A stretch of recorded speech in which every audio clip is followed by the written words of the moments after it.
Going live.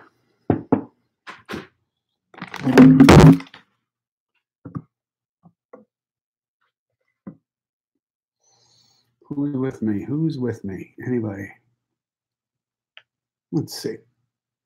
Nobody there? One person here. And whoever that is, give a thumbs up right away. I appreciate that.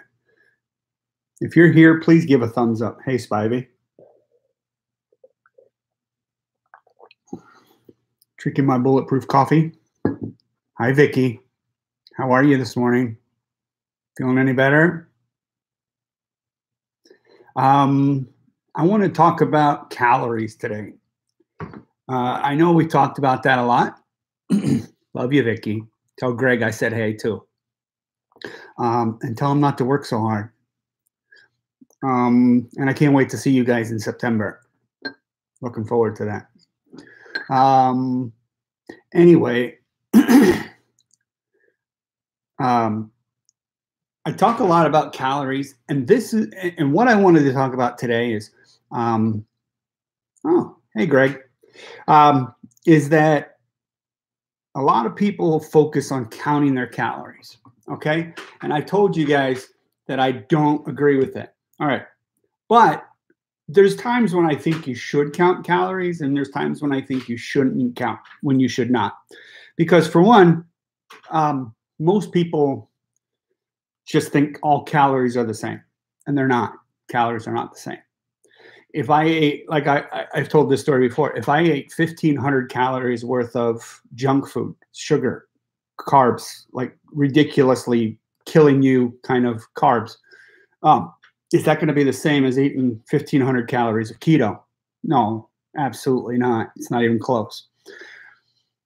What I want to point out is there's so many different factors when it comes into counting calories that even the average person, yeah, here it says bacon makes everything better.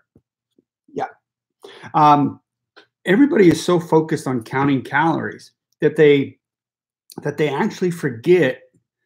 They forget that that protein doesn't go for energy all the time. Only when you eat too much of it. All right. That's why we try to keep it at a moderate level. If you work out, a lot of that protein is going to be used for working out. All right.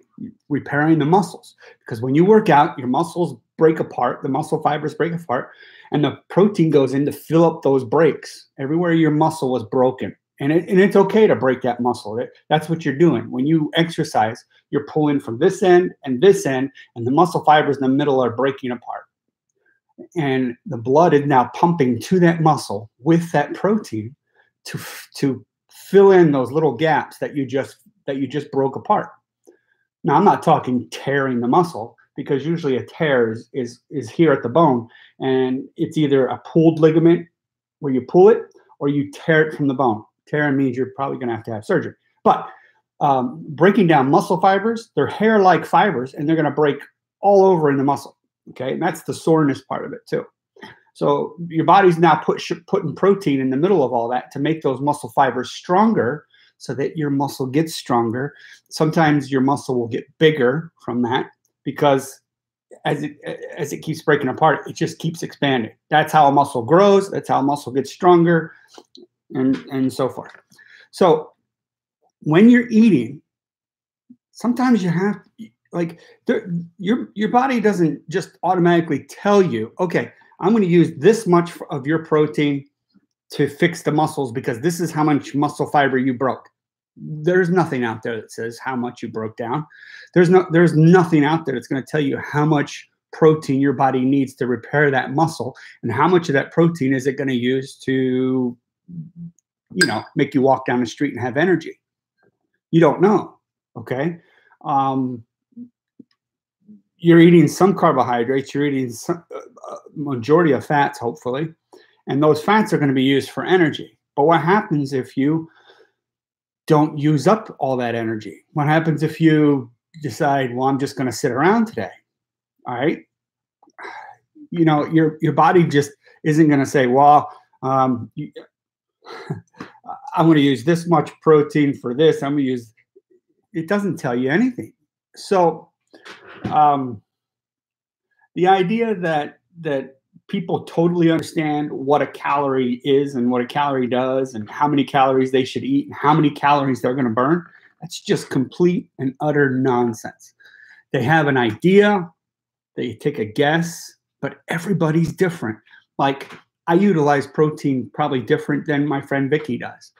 Greg and I probably are pretty close to the same as far as how we utilize our proteins, because we're both men, we're both about the same age, and we're both, you know, roughly the same height and build. So how can somebody that, you know, you tell somebody, well, this person that has Crohn's disease, or this person that has diabetes, or this person that has cancer, or this person that has this, how does somebody know? Like, what if your liver is damaged and your liver doesn't process sugar the same way as this person's liver? What if your pancreas isn't working right? What if your kidneys are damaged? What if you aren't drinking enough water? What if you're drinking hidden calories or hidden sugars? What if you I don't know. What if you are exercising more than you normally are? Or what if you're exercising less than you normally are?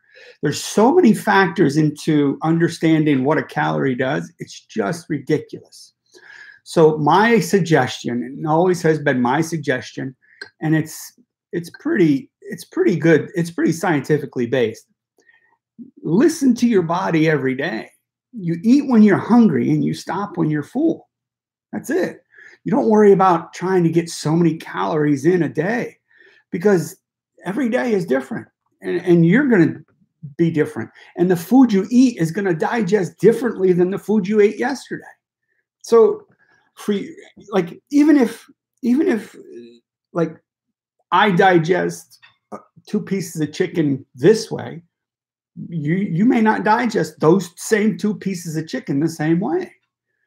So the idea of you saying, oh, let me get onto this app, and this is going to tell me how many calories I should be eating, and I'll just put in my macros, and I'll make sure that my fats are at 75% and 20 and 5% carbs.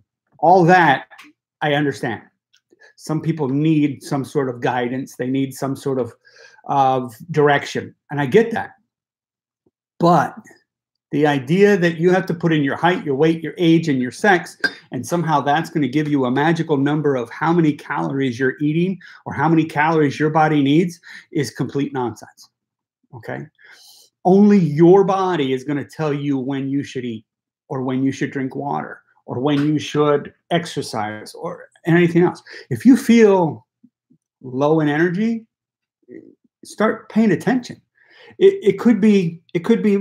Thank you, Jimmy. It could be more that you need your micronutrients, which are your salts, your magnesium, and your potassium. It could, when somebody's hungry or they feel like they're hungry, it could also mean that you're really just thirsty, because the body sometimes doesn't really give you correct signals. Sometimes it tells you you're hungry when you're actually thirsty. So do yourself this: drink some water, wait 20 minutes, and see if you're still hungry. You know, Jimmy Moore is here, my mentor, my guru. He's a great guy. And if you haven't subscribed to his channel, please do. He's awesome. He's 1,000 times more knowledgeable than I am. But the way I like that you want to set yourself up with these goals, and you want to succeed, and you want to achieve. But the thing I really want to focus on with most people is listen to your own body. Don't listen to me or somebody like that and tell you exactly how many calories you should eat, because I don't know. I don't know what you're doing that day. I don't know everything about all your organs. I don't know how they're functioning. I don't know, like, you guys don't know if my liver is functioning good. So if I eat some sugar, is it going to process right? Is it going to be slower? Is my metabolism affected? Have I been cutting my calories so much in my life?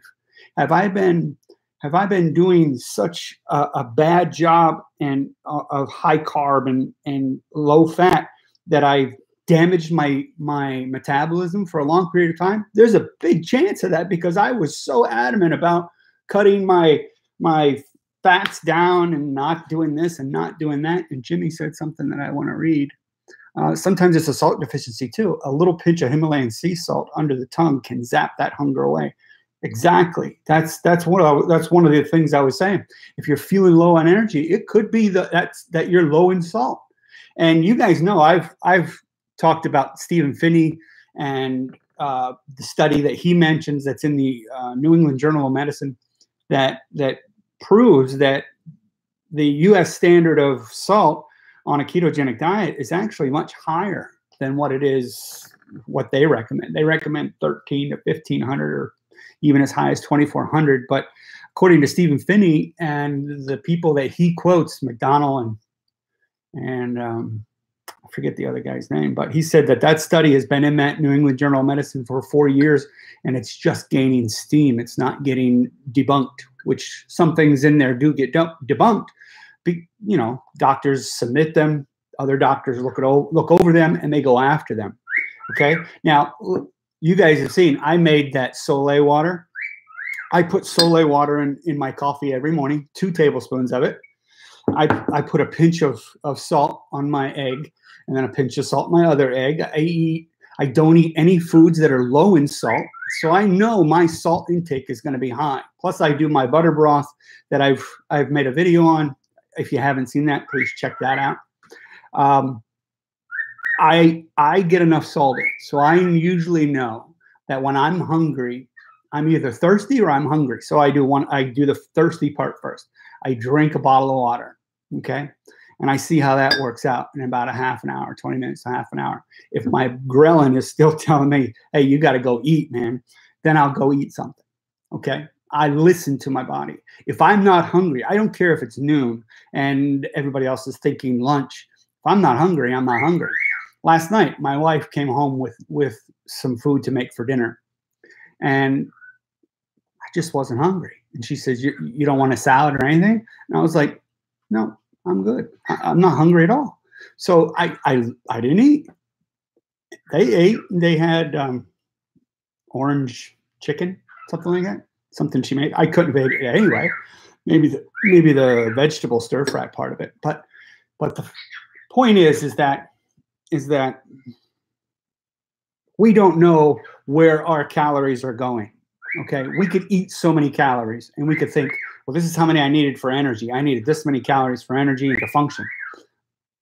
But you don't know how many calories your body used for working out. You don't know how many calories your body used to store as fat for later. You don't know how many calories your body used to repair this organ, or to reduce inflammation, or for you to stay awake, or whatever.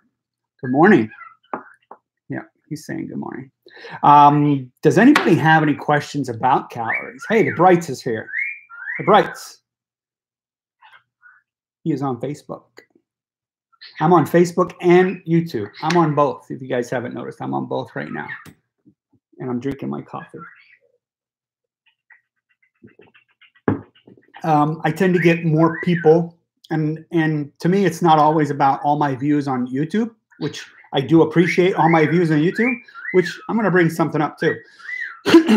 I just want to get more of this message out. So if I can get 10, 15 people on Facebook or 10 or 15 people on YouTube at the same time, I'm okay with that. It's not about me making any money on this, really.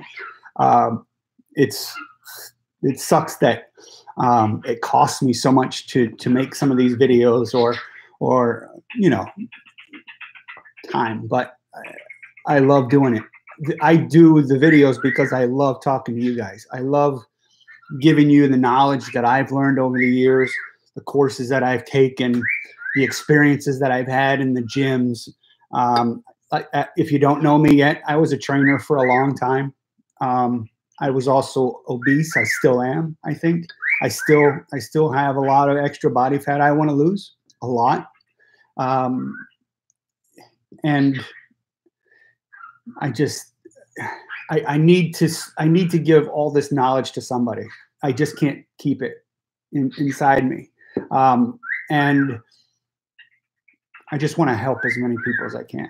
That's all. Ali Mo is here. Ali Mo, I have missed you. Hello, hello, hello. Let's see. The bird thinks you're pretty good looking. Yeah, he's biased though. I feed him, so he has to say he loves me. He's kissing. Actually, he's kissing his girlfriend. He has a girlfriend, a female bird named Whimsy. Yeah. Thanks, Vicky. You know I love you though. You're awesome. You're one of my favorite people in the world. Regardless of what our conversations are about sometimes. All right. Do you drink fatty coffee in the morning? Every keto autism mom asks, do I drink fatty coffee every day? Yes. Yes, I do. I drink fatty coffee every morning, and I look forward to it. And there's some days thank you, Vicky. And there are some days that I actually drink more. Caffeine will helps open up the arteries, for one, which allows quicker blood flow, which speeds up your metabolism. It also helps to traffic.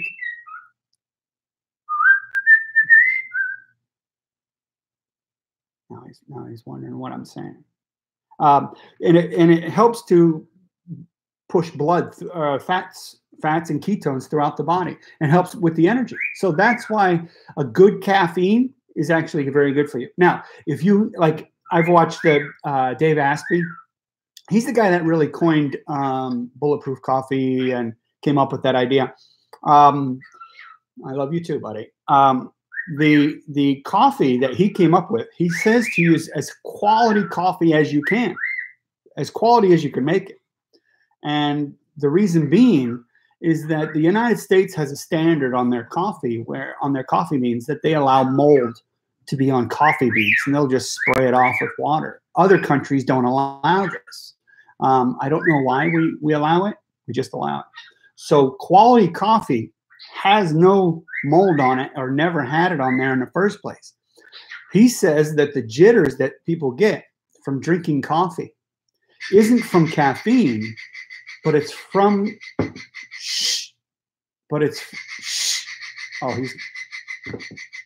he'll do this for a while too. I don't know where he learned this. That's very annoying. It reminds me of Seinfeld. I'll tell you why in a second. Yes, Bird, I hear you. God, just keeps going. Now he's knocking on his cage. Anyway, the mold gives you a reaction, and the mold is what gives you the jitters. All right. The other thing I want to talk about with YouTube, over the last week, I've lost like 20-some subscribers. I get like 2 or 3 a day, and then I lose 2 or 3.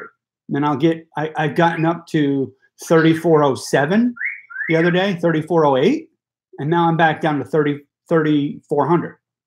But in the meantime, I would go from 3,404 to 3,401, back to 3,403, back to 3,400, back to 3,405, back down to 3,400. Now I'm at 3,401 right now. I don't get it. I hope I'm not driving people away with the keto talk. I don't know. It's a conundrum. It is. Let's see. Let me see if I'm missing any questions. Why don't I see Jimmy the Bright says? He was on Facebook, I think. He was on Facebook. Do you have any coffee brand recommendations? Kind of do. Let me grab one. This is one I just found.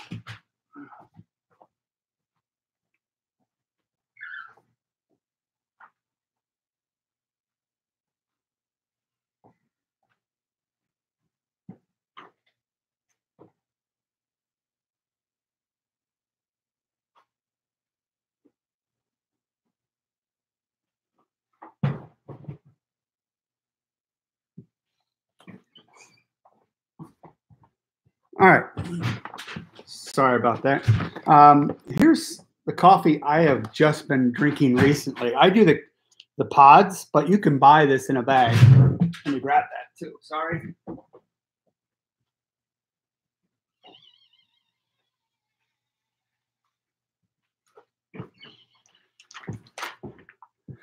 All right. You can buy it in a bag. It's just ketogenic coffee is what it's called. It's from organic grass-fed butter, medium-chain triglycerides, which are your MCT oils, with Himalayan sea salt, energy, metabolism, brain power. That's this coffee right here. It's made by Rapid Fire, ketogenic coffee. That's it. I think this is the instant. I haven't opened. Yeah, this is instant coffee. So this will be what I would take to work. I will put this in little Ziploc bags, and I would take this. I also have it in the little pods, like that. And that's the coffee I will use. I always use 2 pods. One of them is that. The other one is whatever else I want to make it. Now, I also use these. This is mushroom coffee pods. So the coffee is actually from mushrooms. It's got mushrooms with it. So it says chaga extract, something mushroom, organic coffee. Everything is organic. So it has 3 ingredients, and that's what's in there. The other one that I get is this Kuna blend. No, it doesn't taste like mushrooms at all. No, it tastes like coffee. The other one I like is this one, which is, this is a protein. This one I will do if I'm not in the mood to put an egg in my coffee. You guys all know I put an egg in my coffee for protein. Doesn't change the flavor. Really doesn't. Doesn't do anything, but makes my coffee have more protein and a little frothier, I guess. That's about it. But that's it. I think it is very toxic. Wait. Where are we all at? Ali Mo. Spivey says, whatever Spivey Mo says, it's usually true. It's an element used to make NiCad rechargeable batteries. What are we talking about? What are you talking about, Spivey?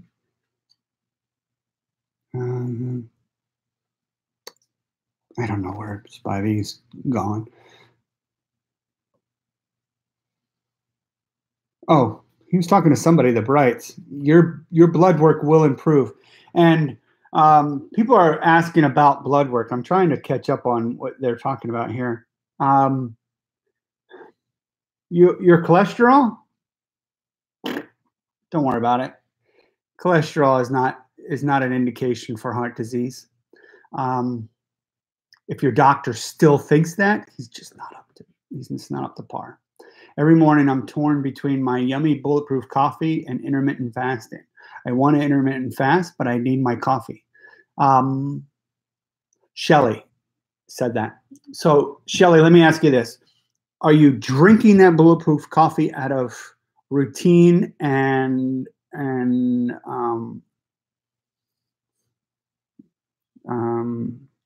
just your pattern? Is it just your pattern that you drink that coffee? Are you addicted to the caffeine? Or does your body really need that coffee? If it doesn't, you just wait a little bit and that feeling will go away. If you're focused on intermittent fasting. If you're not, listen to your body and have your coffee. And I think my body wants those fats. So that's what I do. I give it all the fats I can. You guys know I put a lot of fats in my coffee. I put 2 tablespoons of MCT oil. I put 2+ teaspoons of grass-fed butter. So right there is at least 4. And then on my MCT oil, when I pour it in, sometimes it pours over. I don't care. I might even have 3 tablespoons in there. Then I'll also use another little bit more than a tablespoon as butter for my eggs.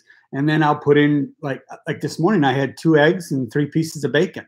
So there's more fats. So yeah, I put a lot of fats in my foods. Oh, here's another one of the coffees I like too.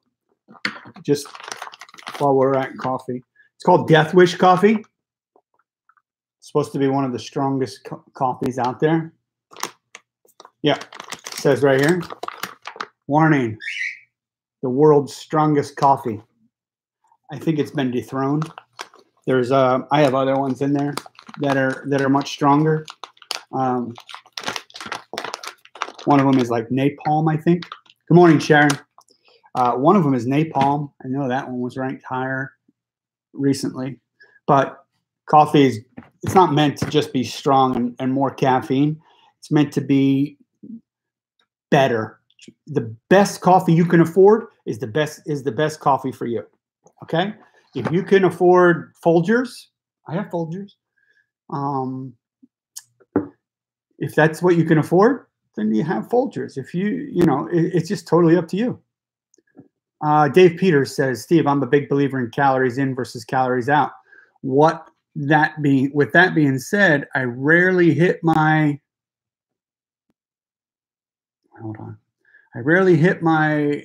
hit more protein than fat, but always keep my total calories or total carbs under 20 grams. Do you believe my day and protein, do you believe my day and protein make a difference as long as my carbs are still under 20 grams? That's a good question. Here's what I'm going to say, Dave. It's not about calories in versus calories out, because we don't know how many calories we burn every day, so we don't know how many calories we should be eating every day.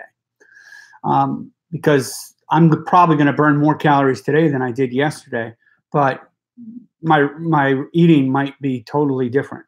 I just don't listen. Now, keeping under 20 grams of carbs, perfect, great, absolutely 100%. I agree with that. You've taken away your source of energy, which were carbohydrates, Dave. Your carbohydrates were giving you glycogen as your source of energy. Now you've taken that away, okay? Rightfully so. You've taken that away, and now you're trying to replace it with a different energy source. You are giving yourself an equal amount of protein versus an equal amount of fats. But fats is your energy, and protein is just there to repair your muscles. Okay? What you probably need to do is start decreasing your protein just enough that, like, you might be working out.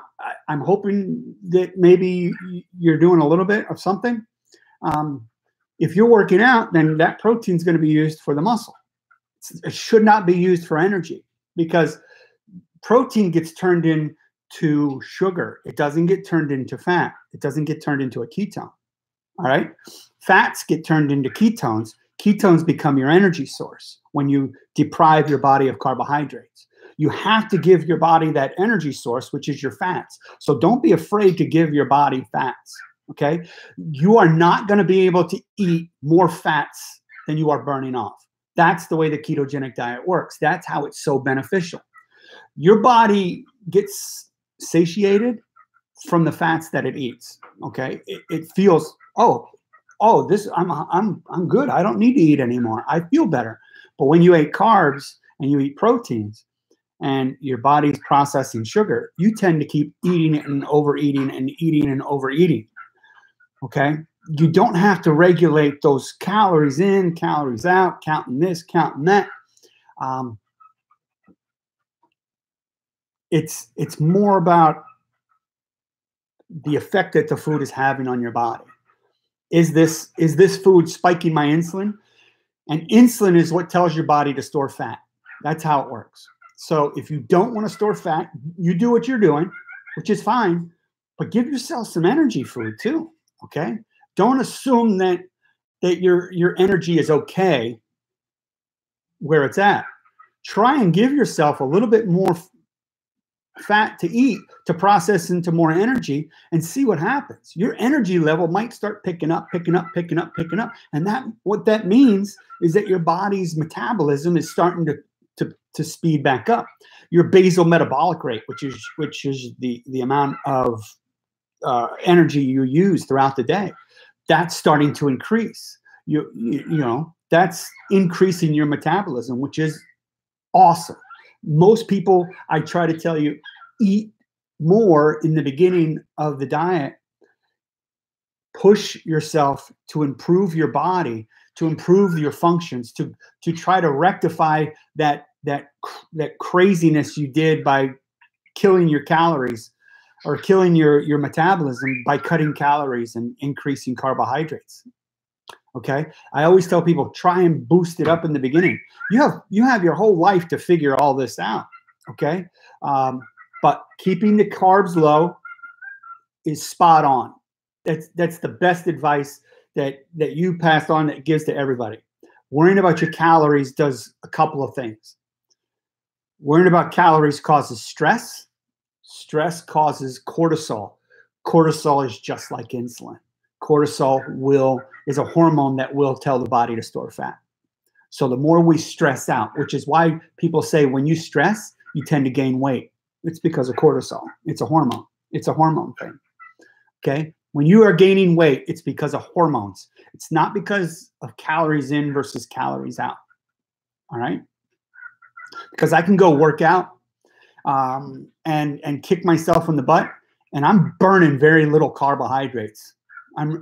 You would be amazed at how little you actually burn by the amount of exercise that you actually put out. People think, well, I could just burn this off. It just doesn't work that way. When you eat sugars, it's stored as fat. Sugars don't go to energy right away. They go to some energy, but if you eat sugar like a donut or some sort of protein bar at the gym, and you think that this is going to help you out, the majority of that is sugar, and some of it might help you with energy, but most of it's going to fat. Most of it is going to fat because you've spiked your insulin, and insulin is out there looking for that fat, and insulin is taking that fat and putting it into fat, or taking that sugar, I'm sorry, and putting it into fat cells. And that's how we get fat. That's it.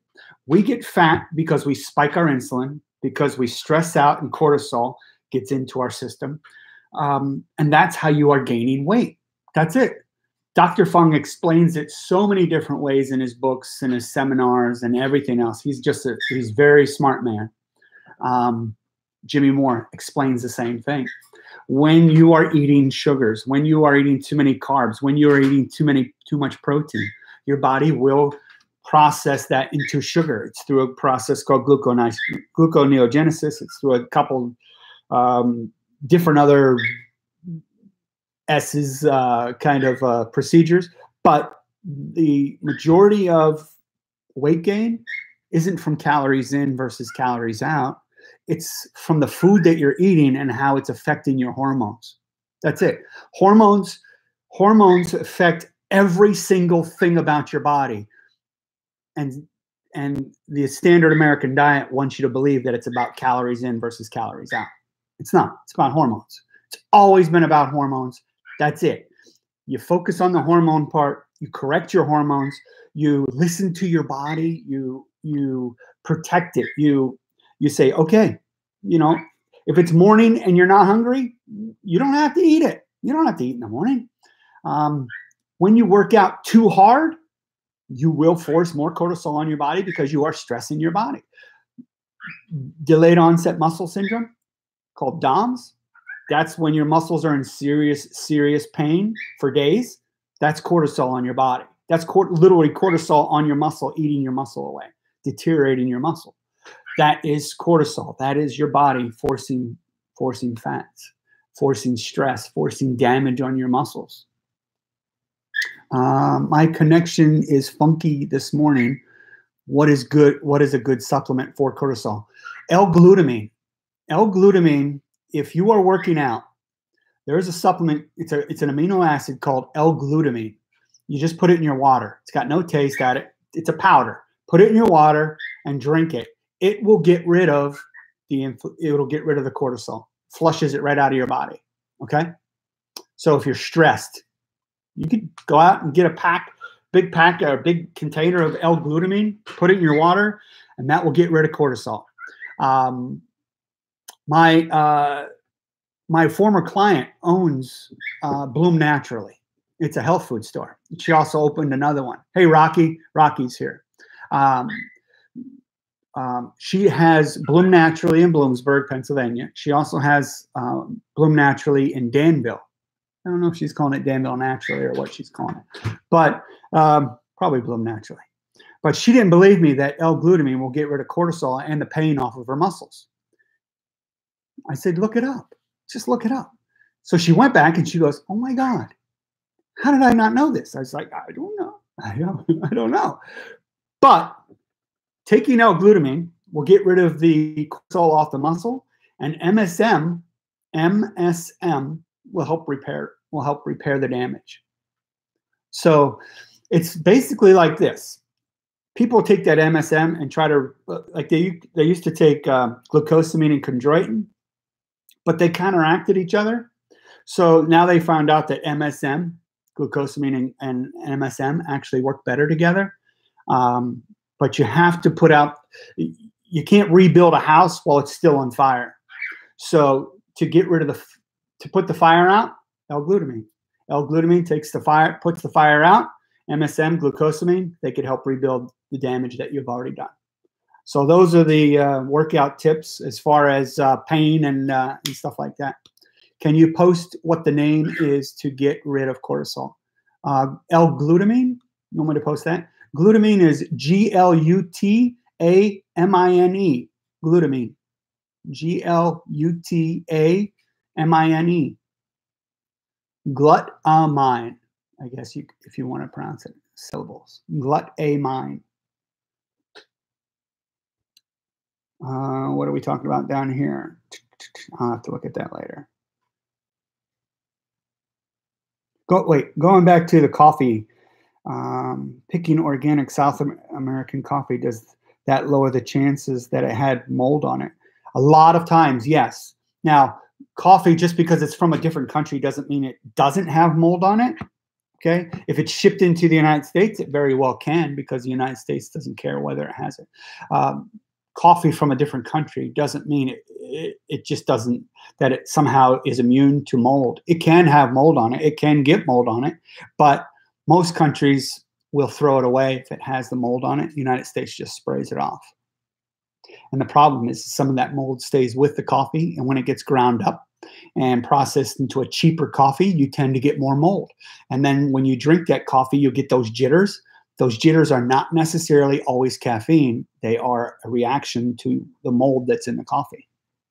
It's disgusting, I know. But Dave Asprey, if you guys have ever, he's very passionate about coffee, and he has a great video on his bulletproof coffee and how he makes it and how he slow brews it and how he just trickles the water into a filter and a French press. And he's really all about it. And he explains the coffee in such a way that you're just like, ooh, that's awesome. You know, he makes making coffee an art. So Dave Asprey, look him up. He's very knowledgeable. I've actually spoken to him on an email one time. Very, very nice guy. What else have I missed? I'm suddenly having chocolate cravings. I've always eaten 90% chocolate, but lately I want bad sweet stuff. What am I lacking? You're lacking magnesium. Magnesium, you're lacking, well, not to get too personal, but sex and chocolate do the same thing to the brain. So that's all I'm going to say about that. Yep, that's it. All right, let's move on. I get sore from squats.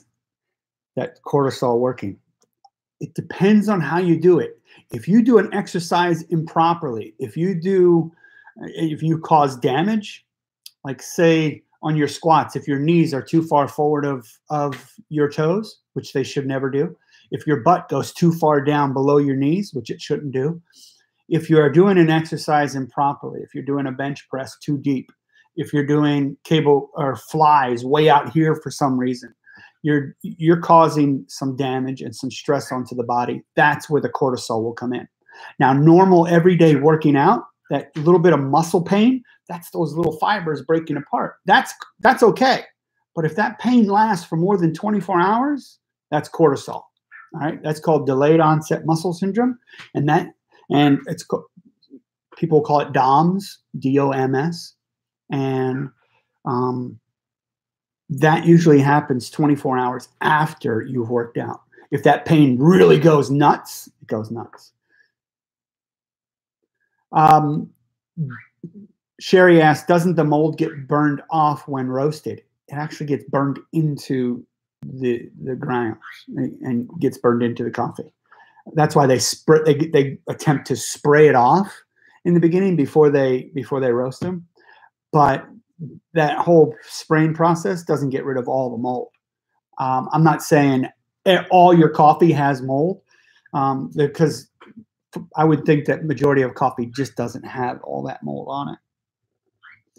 But unfortunately, the cheaper the coffee, the more mold you're going to end up with, because they care less, I think. And then they just say, forget it, we'll just sell this for what it's, this amount, I guess. But watch the Dave Asprey. He explains coffee a lot better than I do. I'm not a guru on coffee. I just started drinking coffee because of him and my wife, of course. My wife was the only coffee drinker in our house for years and years and years. I never even drank coffee until I started the ketogenic diet. Once I started the ketogenic diet, I started doing coffee because I found it's a great way for me to get fats in. And I just started liking coffee. And then I started making all different kinds of coffee, and I started buying all these different coffee makers. I have a coffee maker right here that I've never even used, because I just kind of like this is a coffee pot that I've never even used. It's like a slow drip coffee. You basically put your grounds in here, and then you take your water and you slowly pour it in and allow it to trickle through, and it puts all your coffee in there. I have never used it, but I plan on it one day. I think it's kind of awesome. Yeah. Dave Aspey, didn't quite catch it. Just joined in. Yes, Sherry, Dave Aspey, just like you said right there. Yep. Very, very knowledgeable man. He is the inventor, more or less, of bulletproof coffee. He is the one that coined the phrase bulletproof coffee. He's the father of bulletproof coffee. Now, he's not necessarily the first one to put fat in his coffee. They've been doing that since a long time, 70s stuff. What other questions do we have? Allie,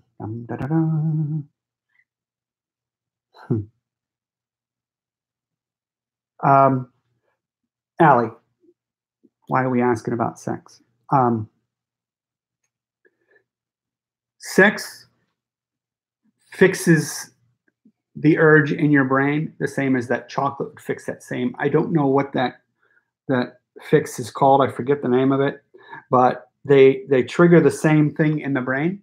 So if you eat chocolate, it fixes that urge. If you have sex, it fixes that urge. So it's up to you, whichever one you want to listen to, whether you want the chocolate or you want the other part. Okay, come on. Let's talk about something else. I'm a guy. We don't talk. It's not good to talk about this stuff online. I get in trouble, and then I'll lose more subscribers. I don't want to lose more subscribers. I like having all my subscribers. Oh, by the way, YouTube, if you haven't subscribed or hit the thumbs up on this video, please do so. Oh, Allie.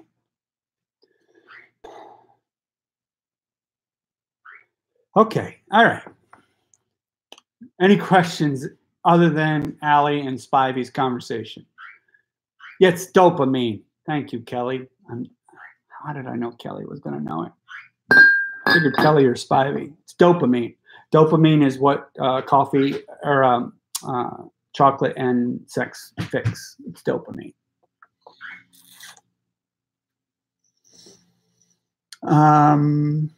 What is the brand on coffee you use?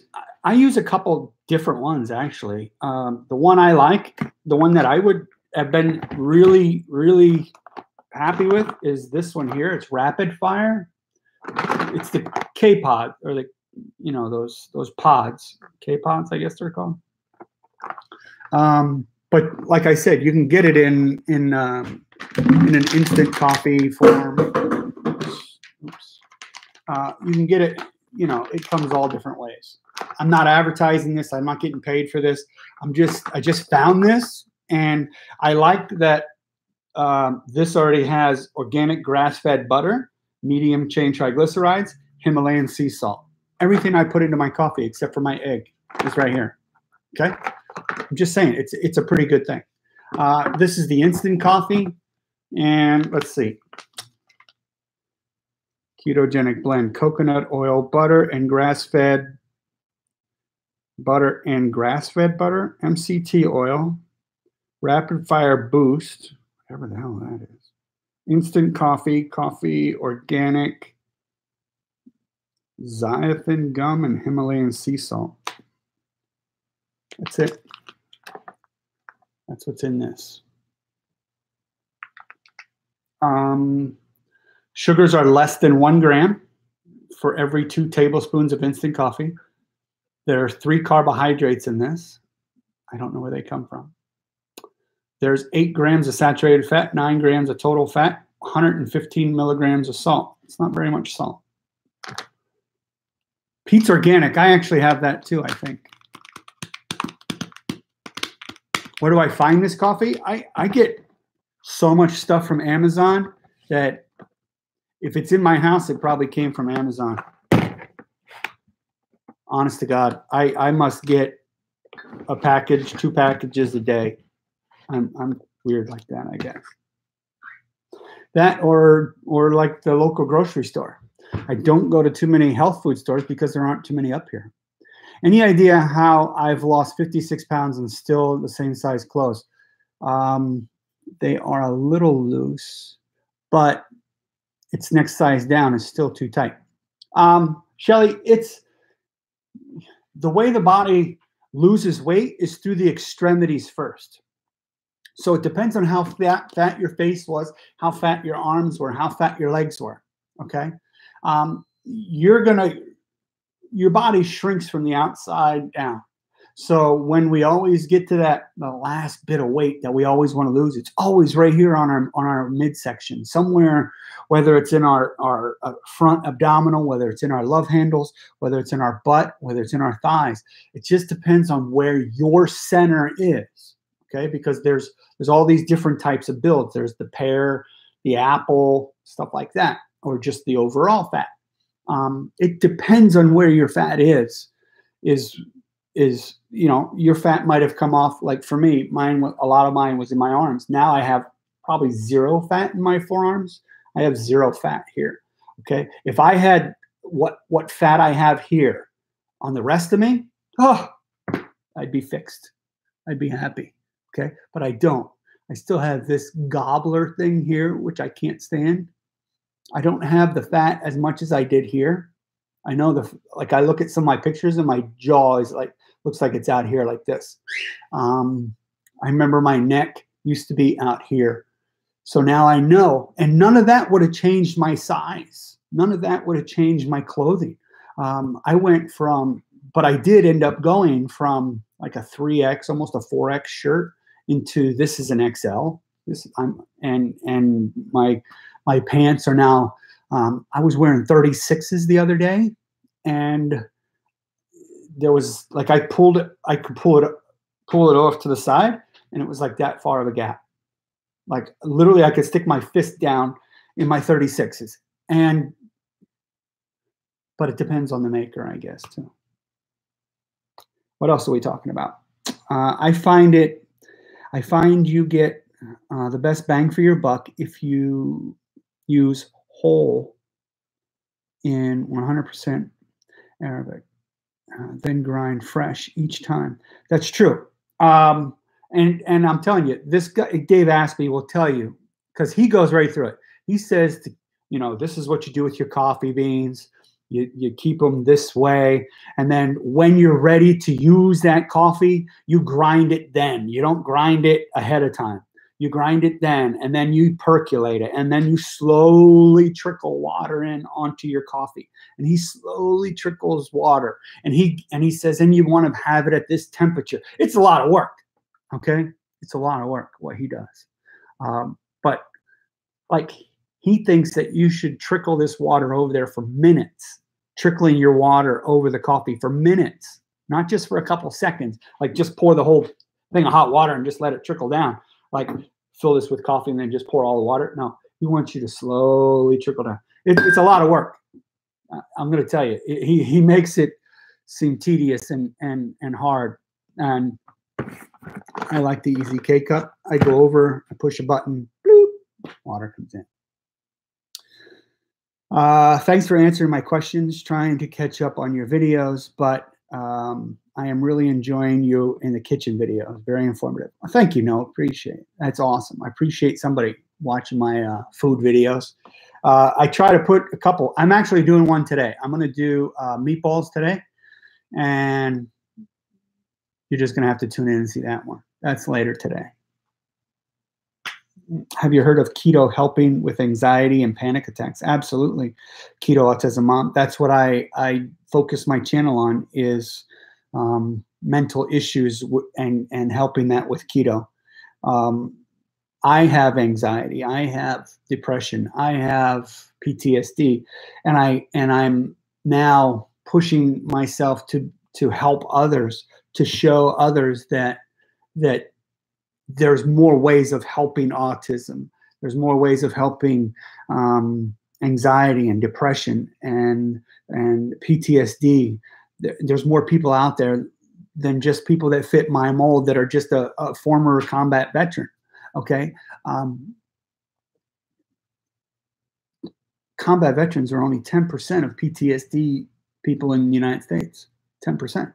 And there's 8 million people, they say, have PTSD diagnosed. I don't know how many people are not diagnosed with PTSD. There's probably more than that. But yeah, absolutely. They used the ketogenic diet to fix mental issues for a long time. They're now coming out with the idea that dementia and autism are from lack of fat to the brain. It's one of the main causes. So will the ketogenic diet, by being a high-fat diet, start to bring those numbers down? I hope so. I hope so. We got the Ninja coffee. I got that Coffee Ninja, and I feel like it makes one of the best cups of coffee. I have it sitting in my little cubby hole over there, and I've probably only used it like 4 times. I just don't know how. I forget. You're gonna, Russman, you're gonna have to show me how to use that thing, but maybe we'll get on the phone together and you could talk me through this thing. It's supposed to make some of the best iced coffee because it makes iced coffee without diluting the coffee itself and allowing, like, it compensates for the melting of the ice. It's a great little coffee machine. I just don't know how to use it. All right, where are we at? I lost 15K last November and maintaining, but only now people are starting to notice. Well, Allie, because you're actually still losing, okay? You're still losing weight. You're still, your body is redistributing itself, I guess I would say. Kind of how it doesn't really move fat around, but he is battling his toy. He's fighting it. You're still losing weight. You might be toning up. Your muscles might be coming back alive. Your metabolism might be picking up. There's a lot of different things that come into play.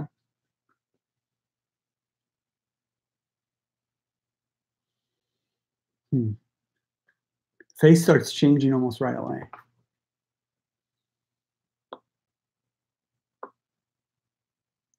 Which video is frozen? This one or this one? It might be your connection. Let me ask other people on Facebook. Is my connection frozen on Facebook? Anybody else? Or is poor Lynn the only one that's having this issue? Could be my issue. No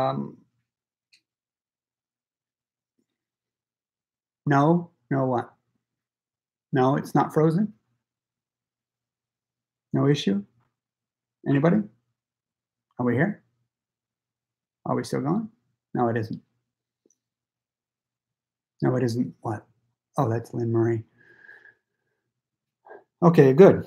Good. It's not frozen. YouTube connection is great. Good. Okay. And Spivey's all the way over in the UK. All right, good. Lynn, it might just be your computer, unfortunately. Okay, good. All right. I just want to make sure I'm still broadcasting out to you guys. All right. So, does anybody else have any more questions? Any more concerns? So, to break all this down one last time, don't stress over counting your calories, because it's not a proven thing that it matters on the ketogenic diet. Most of the gurus, the main people, you know, and I'll call them out. Keto Connect kind of made fun of me when I asked him if he believed in counting calories. He says, "Oh, it's a proven fact. Nothing in science is 100%. Everything is a theory." He told me, he like made fun that I said, "Oh, it's a theory," and it is just a theory. All things in science are a theory. Whether they have facts to back them up or not, it's still just a theory. Nothing is 100%. But the fact that he tried to claim, "Oh, it's all about calories. It's all about the calories you eat," it's not. I like him. I like Matt. Matt's a great guy. I think he's very knowledgeable, but there's some things I'm allowed to disagree with him. And I 100%, without a doubt, disagree with him on that. 100%. Theory until proven, but then it's only proven by this person. It could be disproved by somebody else. So then it's still a theory. And the whole calories thing is totally up for debate, because if it's about calories in versus calories out, then I should be able to eat any type of food as long as my calories were a certain number. If my calories were a certain number and I burn off those same amount of calories, then it should have the same effect. It shouldn't matter what food I eat as long as my calories are just a specific number. And that's just not how it works. We have to eat specific foods that react to our hormones. If my hormones tell me not to store fat, I don't care what you claim. If I'm eating high fat, and then he goes, "Well, you'll just end up eating as much as you want." But that's the point with the ketogenic diet, is you tend not to eat as much as you used to eat. The whole idea of the ketogenic diet is that fat fixes your hunger, corrects your appetite. It doesn't let you sit there and scarf down 150 chicken wings. It's just not how it works. So the fact that hormones are 100, let's just say 99% of the reason most people are overweight is hormone. It's not about the calories in versus calories out. The hormone, it's like Dr. Fung says. He says, if an alcoholic is an alcoholic, then all he has to do is just stop drinking, or it's just the alcohol. He's consuming more alcohol than he needs. Well, yeah, but what's the cause of that? That's one of the reactions to something that's causing it. But there's something that's causing him to drink and drink and drink. Okay? There's something that causes you to eat and eat and eat. Once you fix that, that's the problem. That's what needs to be fixed. It's not about you eating so many calories and burning so many calories, because there's no formula for that. There is, but it's not real. Because my body digests food different than my wife's. We could eat the same exact meal, which we do plenty of times. We could eat the same exact amount serving with the same spoon, boom, put it on a plate, and we are not going to digest that food the same way. I may gain weight. She may lose weight. She may gain weight. I may lose weight. I may feel hungry after that. She may feel over full. It's not about the calories. It's just not. Sorry. It's out there. If it was about calories, then the keto diet wouldn't matter. Just wouldn't matter. You could be on the Burger King diet and just eat 1,500 calories a day of Burger King food or McDonald's food, and you'll lose weight. It's not how it works. It's just not. It's about the food. Russman Fit says, proper food balances hormones. Body runs efficiently. So you are absolutely correct, Steve. Calories in is only a small piece of the big picture. It's a very small piece. You're right. It is. People need to realize that. My discovery with calories is, and this is what Russman Fit is saying, with calories is more than the food we're putting in and less about the calories. However, if you keep a slight deficit over and over all trend, it certainly makes it easier to lose weight. Sure, to a point. But how does somebody know how many calories that you're literally burning today or yesterday? They don't know. You don't know. Because your body burns calories even when you're not exercising. So how do you calculate all those? What if I got up and walked back and forth to the kitchen 25 times, but the next day I only do it 5 times? Okay, but the category for what did I do that day was basically, did I just hang out the house and sit at the house? Yep, I just sat at the house. So in that point, I just sat at the house. So this is how many calories I burned. But it didn't take into consideration that I walked back and forth to the kitchen 25 times more back and forth, or I picked my dog up, or I took my dog outside. But what I put down for my calories was that I just hung out at the house, did nothing. I didn't work out. I didn't go walking forever, but I might have done more walking throughout the day than I would have if I just took a walk around the block. So there's just no way of calculating how many calories you're burning. There's just not. There's little devices that'll give you an idea. They'll give you some ballpark, but nothing specific, because it's not just me burning my calories. It's my metabolism. It's my organs. It's the functionality of my organs, the health of my body. Is my body functioning like a well-oiled machine, or is it broken down? Is it like a car sitting out in the field? Okay. That car doesn't run the same as a car that's being driven down the street, but yet they're still cars. They still have the same engine. But when I put gas in that car that's sitting out in the field, is it going to run the same as the car that's driving down the street that just came off the lot? Of course not. It's how, when you put that fuel into the machine or into the body, how does it work? How is it being processed? How is it being utilized? Okay. That's what's more important. How does it affect you? How is the food you're eating affect you? And that's what you have to listen to. That's what you have to start to go by. You have to know that if you pay attention to your body, this diet is going to be very successful for you. You are not going to overeat because you are going to listen to your body. You're going to know, okay, I'm not hungry right now, so I'm not going to eat because everybody else is eating, or I'm not going to eat because it's lunchtime, or I'm not going to eat because I just woke up and it's breakfast. You're going to eat when you're hungry, and you're going to stop when you're full. Oh, I still have 3 more bites. You're full. Stop. Don't need to eat those 3 more bites.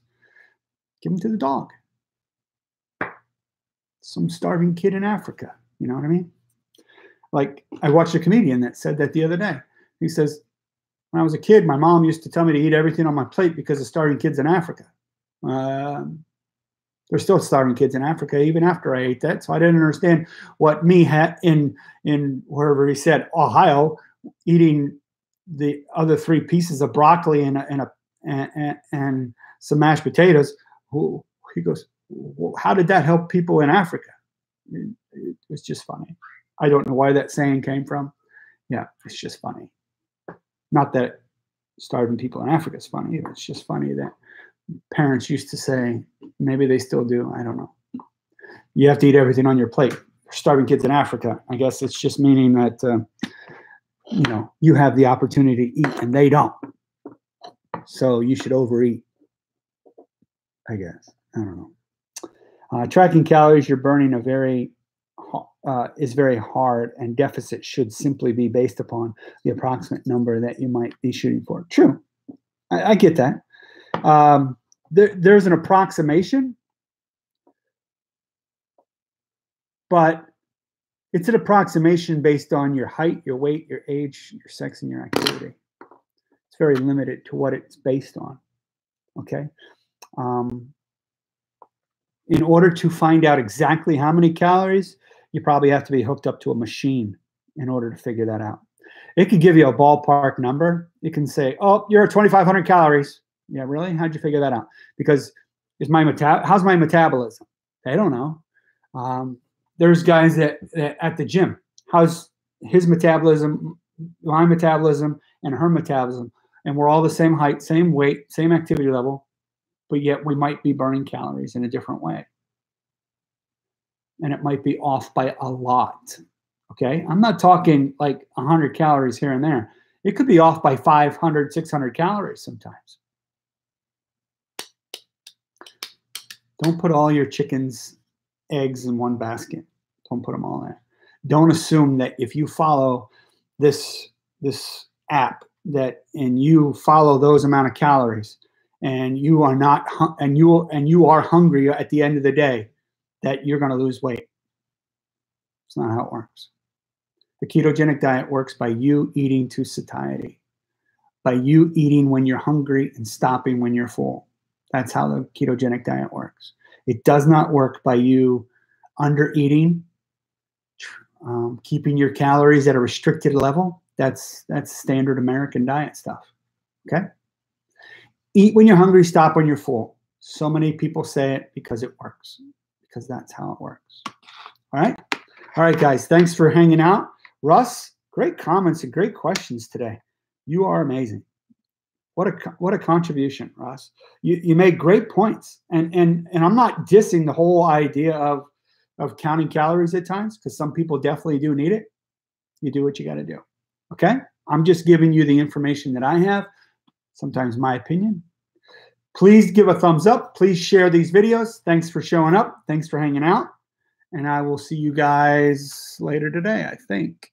I hope. I have to go to the doctor. I have to go to the leg doctor, get my leg fixed today, or partially fixed. See you guys later. Bye.